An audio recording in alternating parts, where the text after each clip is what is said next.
ফেনীতে রেকর্ড পরিমাণ বৃষ্টির কারণে গতকাল এবং আজকে ৮ তারিখ ৭ মাস ২০২৫ অনেক বৃষ্টিপাত হয়েছে, যার কারণে ফেনীতে সবগুলো নদীতে স্রোত বেশি ছিল। এটা হচ্ছে ফেনী জেলার চিলানিয়া নদীর স্রোতের অবস্থা। এই নদীতে প্রচুর স্রোত।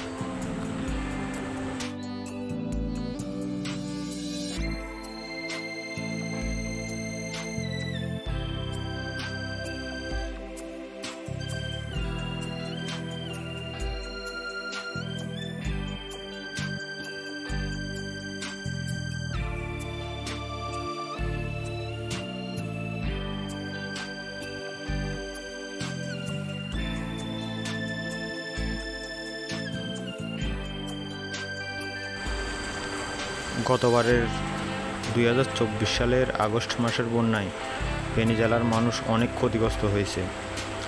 সেই অভিজ্ঞতা থেকে এখনই সবাই প্রস্তুতি নিয়ে রাখুন। যদি অতিরিক্ত বৃষ্টিপাত হয় তাহলে আবার বন্যা আসার সম্ভাবনা হয়তো বা আসে।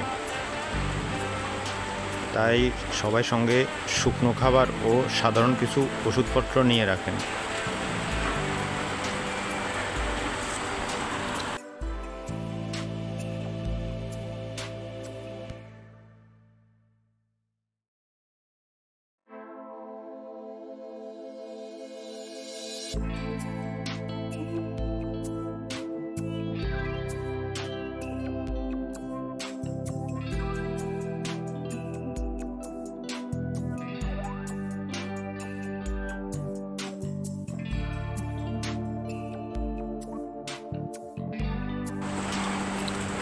ভিডিওটি শেষ পর্যন্ত দেখার জন্য সবাইকে ধন্যবাদ। সবাই সুস্থ থাকেন, ভালো থাকেন। আজকের জন্য গুড বাই।